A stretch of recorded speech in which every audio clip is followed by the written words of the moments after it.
ఓసారి దేవుడు, భక్తి కలిగిన మనిషి ఇద్దరు అలా నడుచుకుంటా వెళ్తున్నారట. విచిత్రం ఏంటో తెలుసా?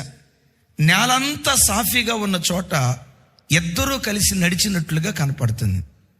మొండ్ల తుప్పలు ఎదురైనప్పుడు, గాజు పెంకులు ఎదురైనప్పుడు, లోయలు ఎదురైనప్పుడు, నడవలేని స్థలాలు ఎదురైనప్పుడు ఒకే జత పాదముద్రలు నేల మీద కనపడుతున్నాయి. ఈయనకు అర్థం కాల.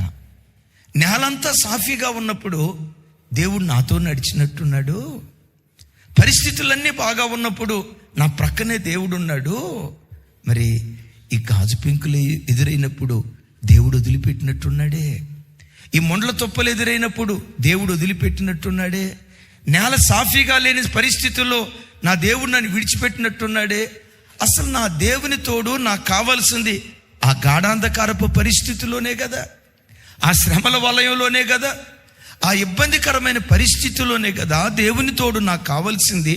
నా కష్ట స్థితిలో ఎందుకు దేవుడు నన్ను విడిచిపెట్టాడు అని దేవుని ప్రశ్నించడం ప్రారంభించాడు.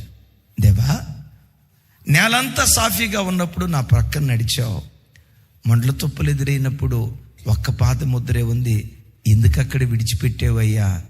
దేవుడు అంటాడట, నా కుమారుడా, నేలంతా సాఫీగా ఉన్నప్పుడు 2 జతల పాదముద్రలు అవును నీతో ఉన్నా, మొండ్ల తుప్పలు ఎదురైనప్పుడు 1 జత పాదముద్రే నువ్వు చూసావు.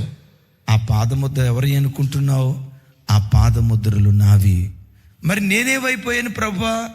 ఆ మొండ్లలో నువ్వు నడవలేవని, గాజు పెంకుల్లో నువ్వు నడవలేవని, అవి ఎక్కడ నీ చర్మాన్ని చీల్చేస్తాయోనని నా చేతులతో ఎత్తి పట్టుకుని నిన్ను నడిపించడం ప్రారంభించు.